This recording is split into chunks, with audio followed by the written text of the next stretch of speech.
This is Hank, and we're going back on the block with an incredible musician and artist, Moby. Everybody knows his music, but most people don't know he's a native New Yorker, born right here in Harlem. We caught up with Moby at his restaurant and home away from home, Teeny, in the Lower East Side, and we talked about life, music, and being a New Yorker. Moby, a great guy. You're gonna love it.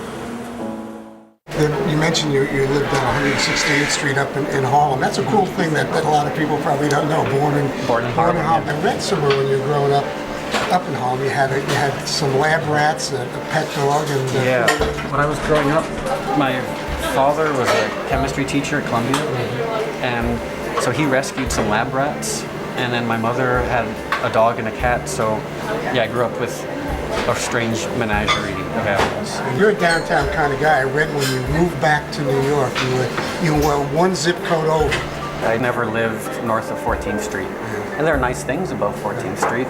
I'm provincial, and I like to live where my friends live. And the nice thing about also living down here and having Teeny down here does have a almost sort of medieval city quality. You know, like you walk to get your bread, you walk to the deli, you walk to your friend's house, you walk everywhere. You opened Teeny and then you went out on tour, and you've been out on tour a lot. When you come back, what's the first thing you try to do when you come back to New York? Well, the first thing I do is I go home and make sure that, like, you know, a family of gypsies hasn't settled in my apartment. And then I pretty much always come here.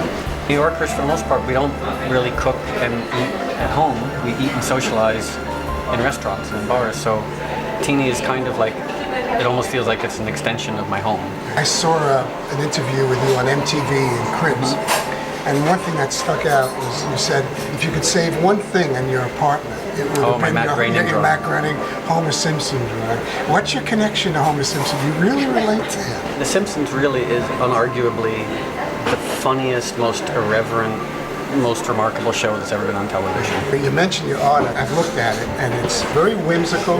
It has a wonderful light feeling to it, and yet that sometimes doesn't come out in your music. Your music, many other times, is much more introspective. Music can be pretty. I've always loved more earnest, emotional music, and I've always loved really dumb, frivolous cartoons. So hopefully there's room for the two to peacefully coexist. You write songs. Is there any one in particular that New York has influenced? All the records I've made have been made here in New York. And to some extent, all of it has been influenced by living in New York City. If I had to pick one piece of music that was very inspired or influenced by living in New York, there's a song called The Rain Falls and the Sky Shudders. It's just like a very quiet instrumental B-side that I put out. It's available on a collection called Moby songs, and that would be the one that sort of was most directly influenced by living in New York. You do a lot of things at night. I become less of a night owl. I used to go to sleep at 7 o'clock in the morning, so it's kind of like a vampire.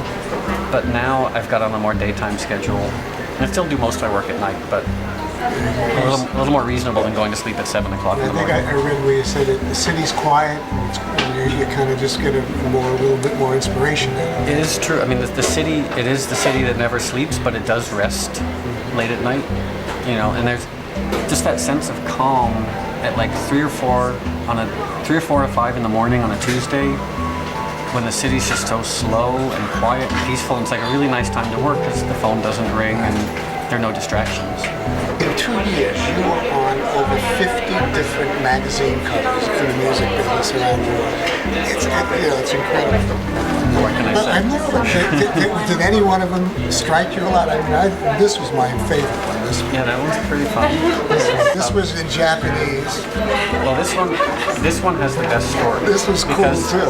Well, the story behind this is it looks like a nice, simple, like something done in a studio. It was actually done in a hotel in San Francisco. There's a ring flash behind me that was so hot that when the shoot was done, I had some really bad burns on my back. And this one, I love that interview you did with David Bowie. Yeah, David Bowie. Yeah, David and Amon come in here sometimes. The questions are terrific. He's my favorite musician of all time. Yeah. Well, you're my favorite musician of all time. I'm not kidding. I really appreciate it.